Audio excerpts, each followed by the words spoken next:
Federal government unbundles Transmission Company of Nigeria, establishes new independent system operator.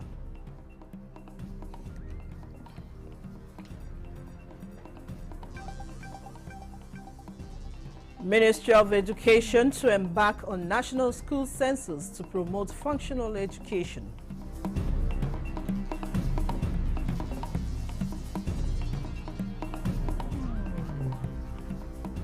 Federal government reiterates commitments to protecting the rights of journalists to enhance their growth.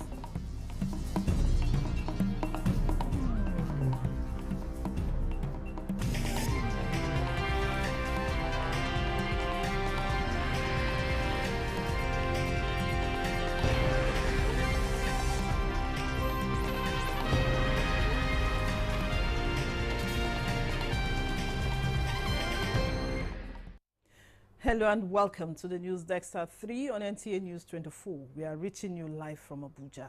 I am Vivian Izadefi.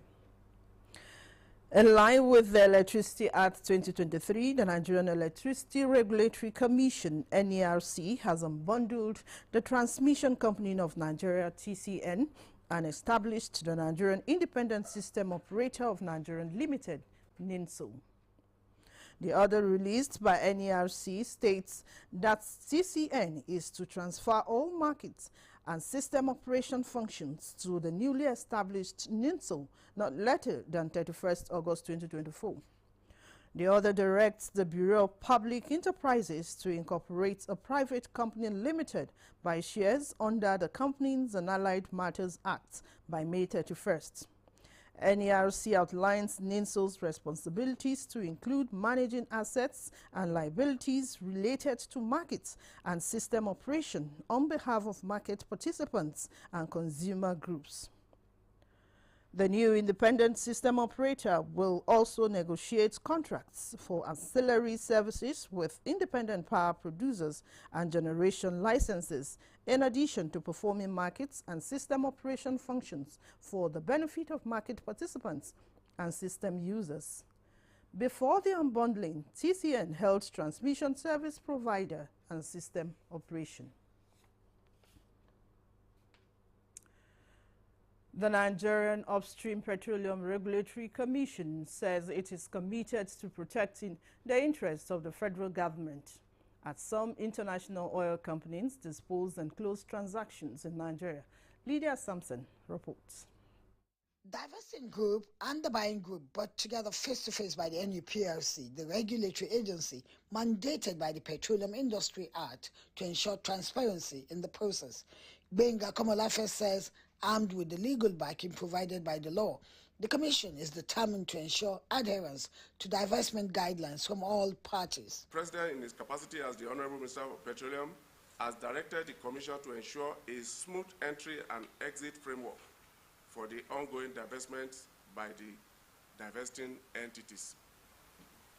To this end, we have implemented robust measures to streamline the regulatory oversight and procedures and eliminate unnecessary barriers to investment.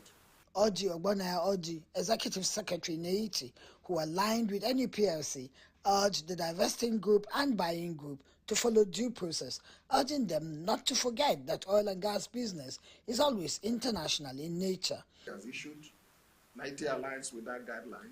We have also seen the options clearly defined. The options are very available and they are all attainable. So and I think this is the fundamental state to start. We are watching this very closely and very, very defined interest because the way EITI is implemented globally in 57 member countries is to promote healthy investment.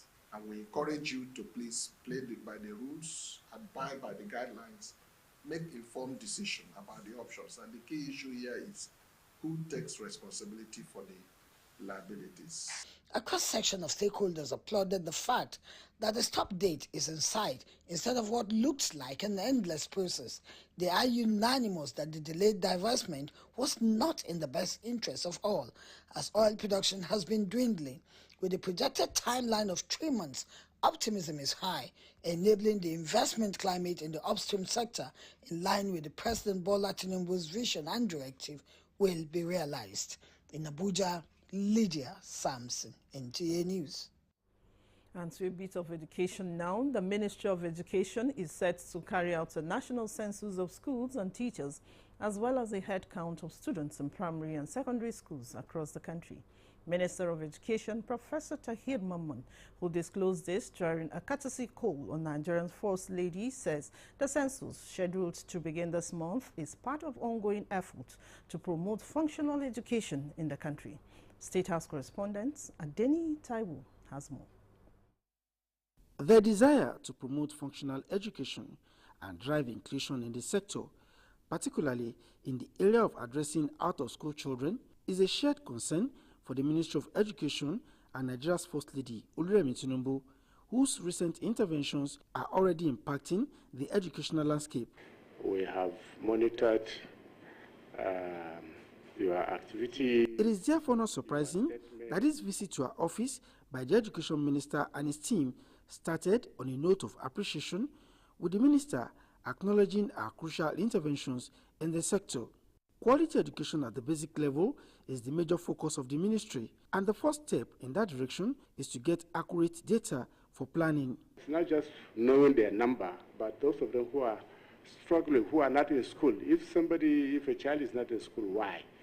So that government can intervene efficiently, and hopefully by end of this year we plan to conclude on that. The minister says the number of children who proceed to secondary schools from primary schools range from between 20 to 25%. So, while the government is keen on establishing a database for the country, it is also working on introducing skills acquisition programs at that level. So that by the time they finish primary school and even junior secondary school, they will have some tangible skills they can go out and do. Because I'm still teaching, I just believe I have. In the First Lady, the minister found a willing partner as she made a case for priority funding of the sector in order to meet up with emerging trends in technology. Why can't we go back to the technical colleges and, you put a lot of resources there? Because after primary school or high school, we make provision for that. They can go straight to technical colleges and they can get their diplomas. Calling for incentives to attract learners, the First Lady also made a case for adult literacy programs and the rejigging of the school feeding program. And also introduce cafeteria where they can buy food and government can supplement. We can do a lot of innovation when it gets to that. Food can attract children to go to school. To further push the interest of Nigerians in taking up courses in the sector, the minister presented 1,000 slots of scholarship for education programs and another 100 in general courses to the Renewed Hope initiative. In the State House, Adeni Taiwo, NTA News. The Minister of Police Affairs, Ibrahim Gaidam, has advised corps members serving in the ministry to champion the crusade against internet fraud that affects the image of the country. The minister stated this during the presentation of the reports on the role of corps members in improving policing in Nigeria at a meeting with NYSC members serving in the ministry in Abuja. Francis Form reports. These are corps members serving in the Ministry of Police Affairs, and the gathering is to celebrate their creativity, research towards finding a lasting solution to some of the country's numerous insecurity problems.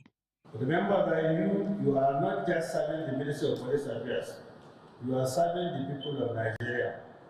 Your actions, no matter how small, have the power to create positive change and impact the life of those around you. Stay focused. He said, I hope our corpus will be among those selected for the national board. I said, sir, all the materials I've seen in this ministry, I can vouch for them as some of the best corpus in the country. The corps members focus on different issues, including climate change, insecurity, the economy, fighting cybercrime, and Interpol and its role on effective crime control, amongst others. And I'm here today to ask for your support during the candidacy. In another development, Minister of Police Affairs says Nigeria is committed to working closely with Brazil to ensure a fair and transparent Interpol election process that upholds the principles of democracy and accountability. This was when the minister hosted the Interpol General Secretary aspirant in his office in Abuja. And we believe that his experience and dedication make him a strong candidate for the position of the Secretary General. Nigeria and Brazil share a history of collaboration and friendship that spans decades. The two nations have worked together on various fronts, including economic development, cultural exchange, and most importantly, on counter-terrorism, transnational crime, and cybersecurity. Francis from NTA News. The federal government has pledged its unwavering commitment to protecting the rights of journalists and ensuring their safety and security, as well as unfettered access to encourage the Nigerian media to grow in leaps and bounds. This is coming from the Minister of Information and National Orientation, Mohammed Idris, during a press briefing to commemorate the year 2024 World Press Freedom Day in Abuja. Saliu Wanara reports. The theme of this year's commemoration of the World Press Freedom Day is a press for the planet, journalism in the face of the environmental crisis. This is the reason for the presence of Ishaku Salako, Minister of State Environment, joining the Minister of Information and National Orientation, Mohammed Idris. In line with the global campaign to save the environment, stakeholders and experts are looking inward and diversifying search for solutions. Journalists are therefore identified as the right people needed to join efforts to mitigate the menace of environmental challenges. Without a free and independent press, we cannot hope to address the complex environmental challenges that we face. Disinformation and misinformation undermine public understanding of environmental issues and hinder our ability to take meaningful action. Therefore, we must staunchly defend press freedom and support the work of journalists who are dedicated to reporting the truth. We are not paying attention to what's going on. We are not getting concerned about the logging in our forests.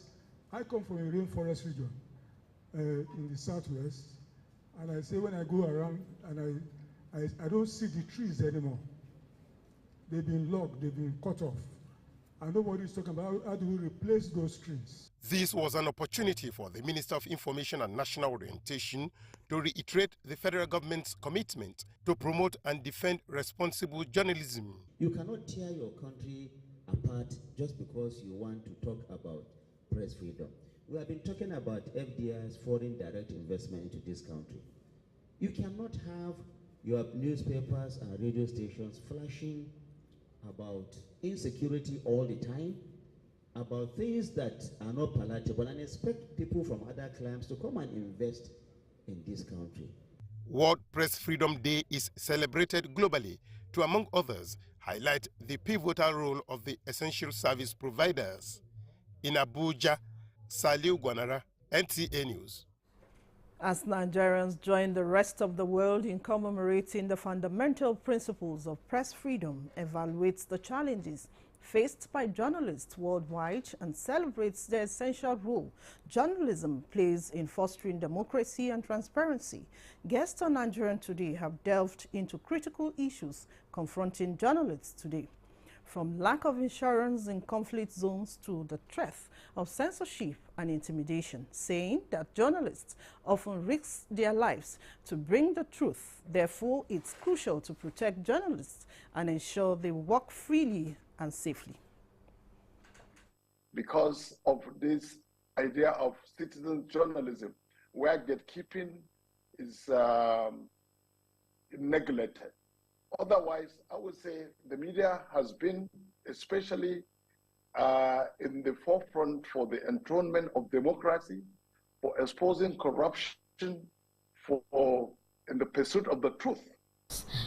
The skepticism that we see over the years, oh, don't mind the press, oh, the press, well, and the gain that we have, you know, we have to cope with misinformation, disinformation, and the rest of it. But I'd just like to add to what my colleague, the MD Nan, just said, that the media has become an essential, is a strategic tool for development. Humanity faces one of the greatest threats to existence, but commitment towards the preservation of planet Earth portrays hope for survival. And so, the theme for this year's Press Day, a press for the planet, journalism in the face of environmental crisis, does not only speak to the ravaging impacts of climate change, but the role journalists can play in awareness creation and finding solutions. Charles Alpha has more. Journalists play a pivotal role in advancing environmental agenda, serving as catalyst for change, watchdog for accountability, and a voice for the voiceless through investigative reportage, insightful analysis, and compelling storylines. It is believed that when these qualities are allowed, it can advance pressing issues for environmental crisis and inspire action towards positive change. This and many more inform the push for the freedom of the press. Minister of State for Environment Isiaq Salako and head of UNESCO Abuja Abdurrahman Diallo believe press freedom is essential in promoting transparency, accountability, and social justice, which is critical in communicating threats posed by climate crisis. As we commemorate World Press Day Freedom, I call on all of us to reaffirm our commitment to the principles of a free and independent press, a sine qua non for effective climate journalism. It is a day which celebrates the fundamental principles of press freedom, to evaluate press freedom around the world, to defend the media from attacks. A study by UNESCO published this month shows that 70% of environmental reporters have been the victims of attacks, threats, or pressure because of their work. Charles Alpha, NTA News. This is the News Desk at 3 on NTA News 24. More reports after this time out. Stay with us. What is fake news? A false information with no verifiable source presented as true story on media platforms with the sole intention of causing injuries, chaos, and disaffection between persons, groups, or countries. Fake news facilitates extremism. Fake news creates panic and distrust. Fake news breeds hatred. Fake news kills. Don't joke with it. Don't be in a rush. Verify your sources and facts. It is better late than fake. This message is brought to you by NTA News24.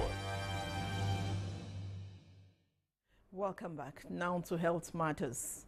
Nigeria has set out new action plans to intensify efforts at eliminating malaria in the country and Africa as a whole. The decision is an outcome of the Ministerial Roundtable on Rethink Malaria Elimination in Nigeria. Uche Ugochukwu reports that the gathering in Abuja is one of national and international stakeholders in the struggle. It started with these groups of experts on malaria elimination drawn from across board, suggesting various strategies.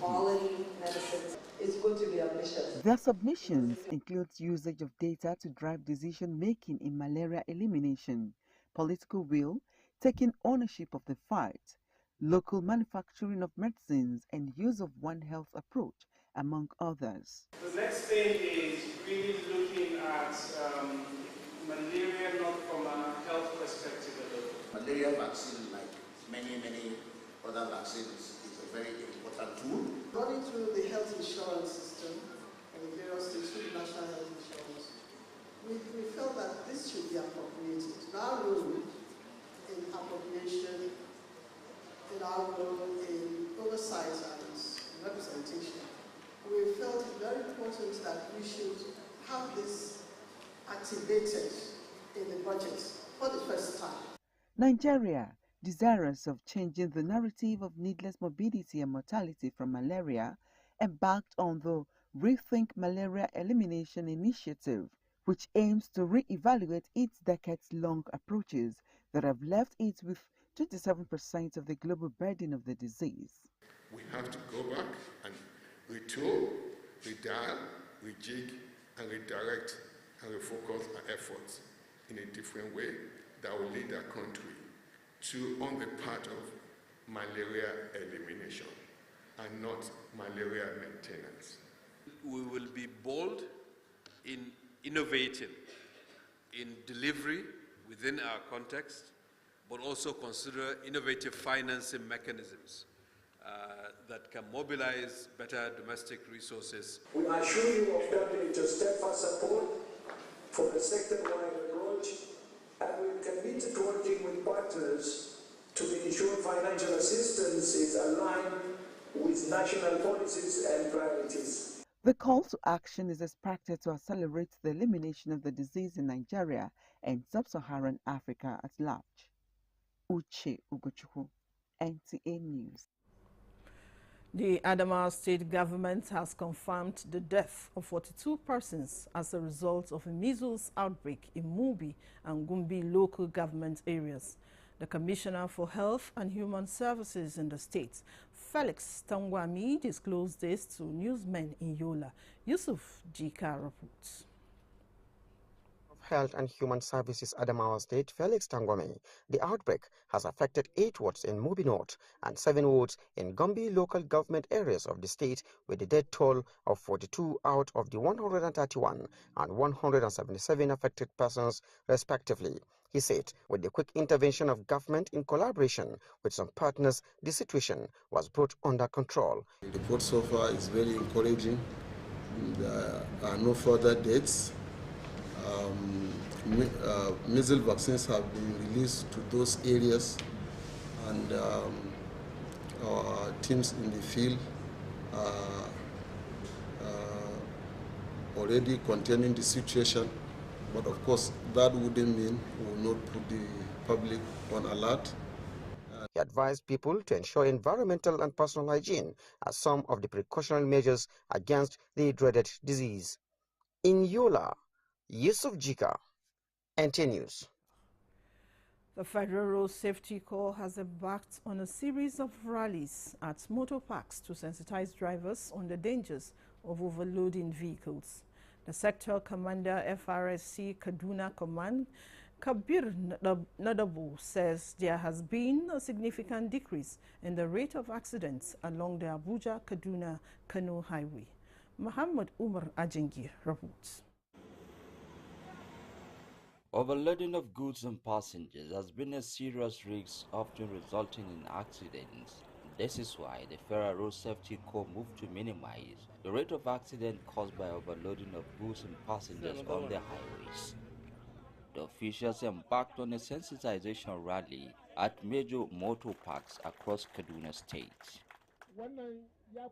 At the Morabanjos Motor Park along Kaduna-Abuja Highway, the officers engaged the drivers, offering practical tips for safer driving practices, especially avoiding overloading of goods and passengers. If you look at the statistics of crash, happens here in our corridor here in Kaduna, it's so alarming that we don't have any option then to embark on a special operation, directed by the Corps Marshal Daudabiu. The message resonated deeply as the drivers acknowledged the grave consequences of overloading, not only for their own safety, but for the well-being of all road users. 4 weeks consecutively, there was a drastic reduction because only one truck was involved in a fatal crash compared to last year, October, November, December. On daily basis, we record this kind of crashes. There was a crash that involves one truck. We had about 19 people died as a result of this overloading. We cannot allow this to continue under this corridor. The drivers departed from this venue of the rally with a new sense of responsibility and commitment